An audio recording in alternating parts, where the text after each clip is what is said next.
नमः शिवाय। श्री शिव महापुराण रुद्र संहिता कुमारखंड अध्याय 158। देवराज इंद्र, विष्णु तथा वीरक आदि के साथ तारकासुर का युद्ध।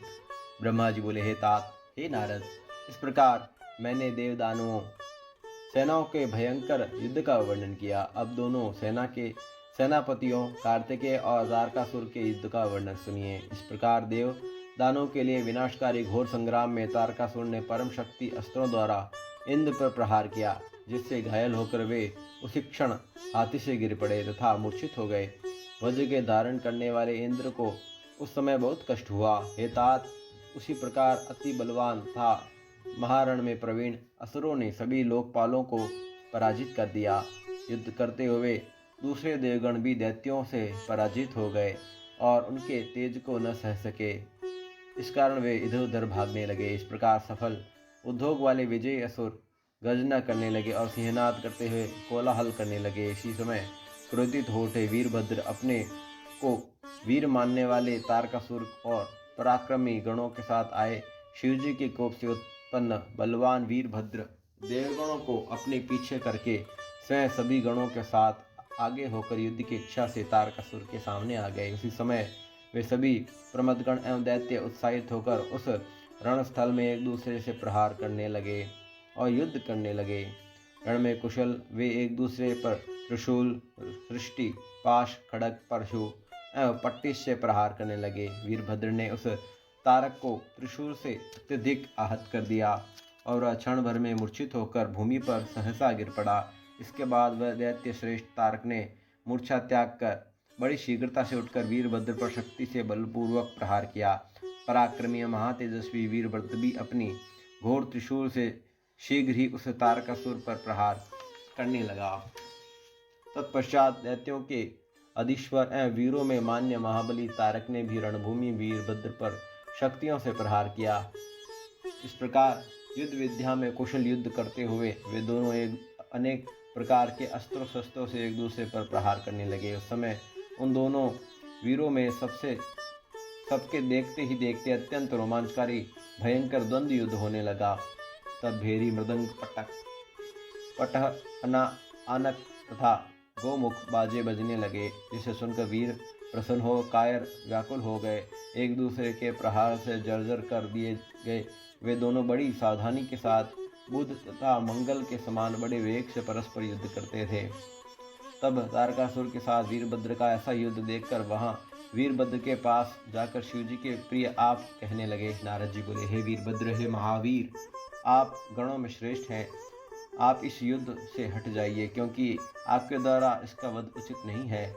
आपके इस वचन को सुनकर गणों में अग्रणी कुपित वीरभद्र हाथ जोड़कर आपसे कहने लगे। वीरभद्र बोले, हे महाप्राज्ञ, हे मुनीश्वर, आप मेरे श्रेष्ठ वचनों को सुनिए। मैं तारक का वध अवश्य करूंगा। आज मेरा पराक्रम आप देखें। जो वीर अपने स्वामी को युद्ध भूमि में ले जाते हैं और वे पापी महान पुंसक होते हैं और रण क्षेत्रों में नष्ट हो जाते हैं, वे अशुभ गति प्राप्त करते हैं तथा उनको नरक अवश्य प्राप्त होता है। हे मुने, आप मुझे वीरभद्र जानिए। आप पुनः ऐसा कभी मत कहिएगा। अस्त्र शस्त्रों से भिन्न छिन्न भिन्न अंगों वाले जो निर्भय होकर युद्ध करते हैं, वे इस लोक में तथा परलोक में प्रशंसा के पात्र होते हैं तथा अद्भुत सुख प्राप्त करते हैं। विष्णु आदि सभी देवगण मेरे वचन सुन ले। आज मैं इस पृथ्वी को तारकासुर से रहित कर दूंगा। ऐसा कहकर त्रिशूल हाथ में धारण किए हुए वीरभद्र प्रमद गणों को साथ लेकर मन में शिवजी का स्मरण कर तारकासुर के साथ युद्ध करने लगा। वृषभ पर बैठे हुए, उत्तम त्रिशूल धारण किए हुए तथा 3 नेत्रों वाले अनेक महावीरों के साथ रण में विद्यमान वे वीरभद्र सुशोभित हो रहे थे। सैकड़ों गण कोलाहल करते हुए वीरभद्र को आगे करके निर्भय हो दानवों के साथ युद्ध करने लगे।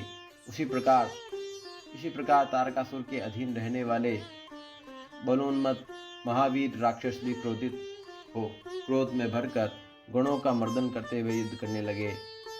इस प्रकार उन दैत्यों के साथ गणों का बहुत बड़ा विकट संग्राम बारंबार होने लगा। उस समय अस्त्रों चलाने में कुशल गण एक दूसरे को प्रहर्षित करते हुए विजय हो गए। तब प्रबल गणों से पराजित हुए दैत्य रणभूमि से विमुख हो दुखी एवं व्याकुलचित होकर भागने लगे। इस प्रकार अपनी सेनाओं को व्यथित तथा परांगमुख देखकर तारकासुर क्रोधित होकर देवताओं को मारने के लिए चला। वह 10,000 भुजा धारण कर सिंह पर आरूढ़ हो बड़े वेग के साथ देवताओं तथा गणों को युद्ध में गिराने लगा। तब गणों के मुखिया महाबली वीरभद्र ने उसके इस कर्म को देखकर उसके वध के लिए अत्यधिक क्रोध किया। उन्होंने शिवजी के चरण कमलों का स्मरण करके श्रेष्ठ त्रिशूल ग्रहण किया। उसके तेज से सभी दिशाएं आकाश जलने लगे। इसी अवसर पर महान कौतुक दिखाने वाले स्वामी कार्तिकेय उन्हें तथा वीरबाहु आदि युद्ध गणों को युद्ध भूमि में हटा दिया। उनकी आज्ञा से वीरभद्र रणभूमि में विरत हो गए। तब असुर नायक तारकासुर ने महाक्रोध किया। अनेक अस्त्रों को चलाने तथा युद्ध में कुशल वह तारकासुर शीघ्र ही देवताओं को पीड़ित करके उन्हें ऊपर बाणवृष्टि करने लगा। इस प्रकार असुरों का पालन करने वाला एवं बलवानों में श्रेष्ठ वह तारक ऐसा युद्ध रूप महान कर्म करके देवताओं से अजय हो गया। इस प्रकार असुरों के द्वारा मारे जाते हुए तथा भयभीत उन देवताओं को देखकर विष्णु क्रोध करके युद्ध के लिए शीघ्र उद्यत हो गए। भगवान विष्णु सुदर्शन चक्र, शांग धनुष तथा अन्य अस्त्र धारण कर रण हेतु महादैत्य तारक के समीप पहुंच गए।